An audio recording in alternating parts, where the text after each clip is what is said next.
Rav Israël Aryeh Leib naquit le 21 Iyar 1909 à Nikolaïev.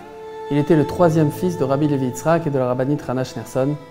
Il fut nommé d'après son oncle Israël Leib HaLevi et son arrière-grand-père Israël Leib Janowski, directeur de la yeshiva de Romanovka dans la région de Kherson en Ukraine. Dès son plus jeune âge, il était particulièrement doué. Il passait le plus clair de son temps à étudier aussi bien la Gemara, la Chassidoute que la Kabbalah. Son nom inspirait déjà le respect dans toute la région. Avec ses frères, le rabbi et Reb Dov Ber Hashem Yikom Damo, il collectait de l'argent qu'il reversait aux élèves de la yeshiva de Tomret Mimim. Son application à l'étude était impressionnante. Sa mère, la rabbinite Hana, était obligée de l'interrompre pour manger ou dormir. En 1915, le nom de Rav Israël Aryeh Leib fut même mentionné à la table de Rabbi Shalom Dov Ber lors d'une discussion avec son grand-père, le Ribash. Il était doté d'une mémoire phénoménale. Son père fit remarquer un jour à son propos qu'il avait le cerveau du rabbi Tzemar Tzedek. Après avoir étudié quelque temps au Talmud Torah, il étudia chez lui avec un professeur particulier. C'est dans ces années-là qu'il s'imprégna de l'atmosphère chassidique qui régnait dans la maison de ses parents.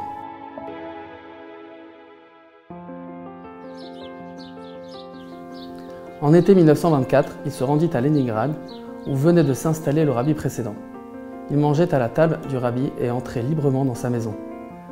Rabbi Yosef Yitzhak éprouvait une affection particulière à l'égard de Rav Israël Aryeh Leib. Les chassidim racontent que lorsqu'il était à la synagogue, on lui posait toutes sortes de questions, en Gemara et en Chassidoute. Il écoutait, répondait, expliquait de façon toute naturelle comme si cela coulait de source. Il entrait régulièrement chez Rabbi Yosef Yitzhak pour obtenir des enseignements dans divers sujets de la Torah.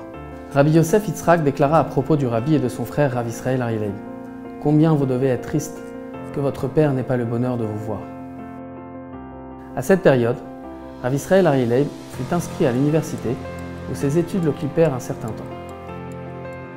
Les jours de Simchat Torah Yutet Kislev, il avait l'habitude de dire les Chaim pendant les Farbrengen. Au fil des années, Reb Leibel fut obligé de changer de nom et on ne l'appela plus que Gour Aryeh, même ses amis l'appelaient ainsi. En 1930, il dut quitter l'URSS. Il s'installa à Berlin en Allemagne.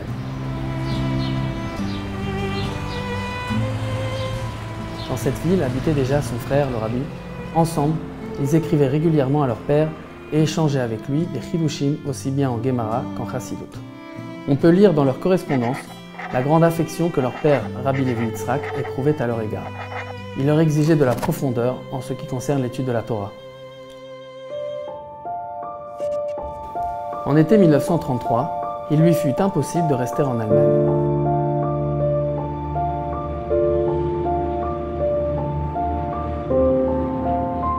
Et il décida de monter en Eretz Israël. Pour cela, il avait besoin de toute urgence de documents provenant d'Allemagne nazie, et cette démarche était très dangereuse. Malgré le danger, le rabbi proposa de prendre le risque lui-même et de voyager depuis Paris.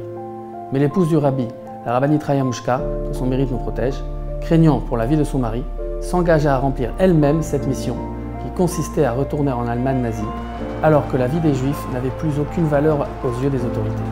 C'est avec courage qu'elle réussit à mener à bien cette mission. En 1934, Rav Israël Aryeh Leib montait en Eretz Israël. Il s'installa à Tel Aviv. Il travailla comme fonctionnaire bibliothécaire dans la bibliothèque municipale. En été 1939, il se fiança avec Mademoiselle Genia. À cette époque, son père était déjà en exil, dans les profondeurs de la Russie et au Kazakhstan, en Asie centrale. Son épouse, la rabbinite Hana, l'y avait rejoint. Malheureusement, ni ses parents ni ses frères ne purent participer à son mariage. La rabbinite Hana écrira plus tard dans ses mémoires : « Un jour, mon époux, Rabbi Levi Yitzhak, arriva à la maison, le visage rayonnant de bonheur, en annonçant « Nous avons une bonne nouvelle, Mazal Tov !» Cette nouvelle fut pour nous une étincelle de lumière qui éclaira notre exil. Malgré les difficultés, Rav Israël Aryeh Leib parvint à maintenir le contact avec son frère le rabbi et avec les chassidim qui se trouvaient en Terre Sainte.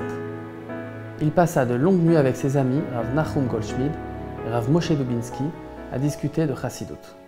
Une fois, alors qu'il citait des mots de la Kabbalah, il soupira et dit « Le fait que je suis obligé d'employer de tels mots prouve que je n'ai pas encore vraiment compris de quoi il s'agit. » En 1941, Après que son frère le rabbi soit arrivé aux États-Unis, ils reprirent contact. Très souvent, le rabbi lui a envoyé depuis New York des livres et des fascicules qu'il publiait sous l'égide de la maison d'édition Keot qu'il dirigeait. Quand parut le calendrier Hayom Yom en 1943, le rabbi l'envoya d'abord à son frère qui, en le recevant, fut enthousiasmé et s'exclama « Mon frère m'a envoyé son premier manuscrit !» Après un certain temps, il se reprit et déclara avec tristesse « Quel dommage que les gens ne sachent pas et ne voient pas les merveilles qu'il recèle !» Par la suite, après en avoir lu un certain passage, il s'exclama avec stupéfaction « J'ai toujours su que mon frère avait une bonne tête, mais je ne l'imaginais pas à ce point. » En 1945, le 20 Marcheshvan, son unique fille Dalia naquit. Hormis ses vastes connaissances en Torah, il était très doué pour les langues et dans divers domaines scientifiques. En 1948, il reçut une proposition afin de parfaire ses connaissances en Angleterre. Rav Israël Aryeh Leib se tourna alors vers Rabbi Yosef Yitzhak, de mémoire bénie, et reçut sa bénédiction. En 1950, il partit s'établir en Angleterre, à Liverpool. Il continua là-bas ses études scientifiques, en particulier dans le domaine des mathématiques, tout en donnant des cours et en rédigeant des articles sur ces sujets. Des années plus tard, à l'initiative du rabbi, plusieurs de ses écrits furent publiés.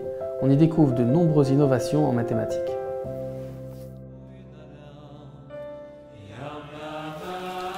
Le 13 Iyar 1952, Rav Israël Aryeh Leib quitta ce monde subitement, à l'âge de 48 ans.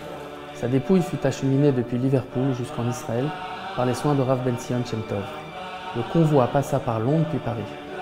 Le rabbi ne voulut pas retarder l'enterrement de son frère, le temps d'obtenir les documents nécessaires au voyage. Il ne put donc y assister. Rav Israël Aryeh Leib repose au cimetière de Tzfat.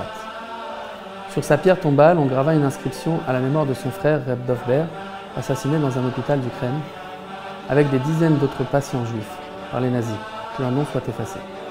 Lors d'une Yechidut, le rabbi dit à l'un des amis de son frère à ce sujet « Il avait une bonne tête, une bonne mémoire, mais il est parti si jeune, quel dommage !» Durant le deuil de son frère, le rabbi, voulant préserver la santé de sa mère, la rabbinite Hana, ne lui révéla pas le décès de son fils et mit tout en œuvre afin qu'elle ne s'en aperçoive pas. Il alla jusqu'à copier l'écriture de son frère pour lui adresser des lettres factices de sa part. À plusieurs reprises, le rabbi remercia les chassidim qui se rendaient sur le tombeau de son frère. L'épouse de Rabbi Israël Aryeh Leib s'appelait Jenia Aléa Shalom.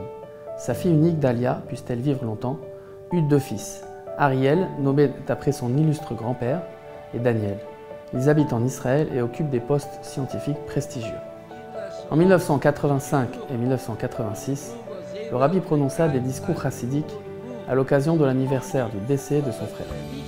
En 1991, le rabbi a commenté les prénoms de son frère selon la chassidoute et en tira les conclusions pour mieux servir Dieu. Les lettres du nom Israël forment les initiales des mots Yesh Shishim Ribo Otiot la Torah. La Torah est composée de 600 000 lettres qui correspondent aux 600 000 âmes du peuple juif. Rappelons-nous donc que la Torah est la source de notre vie, conduisons-nous selon ses enseignements. Aryeh, le lion, représente la force et le courage. La Mishnah nous enseigne dans Pirkei Avot « Sois fort comme le lion pour accomplir la volonté de ton Père qui est dans le ciel ». Il nous faut donc surmonter les difficultés dans notre service de Dieu. Leib est la traduction en yiddish, une langue étrangère, de Aryeh, le lion. Cela signifie que le courage avec lequel on sert Hachem doit être également présent lorsqu'il s'agit de servir Dieu dans le domaine matériel qui semble étranger à ce qui est spirituel, mais que nous devons aussi utiliser pour la sainteté.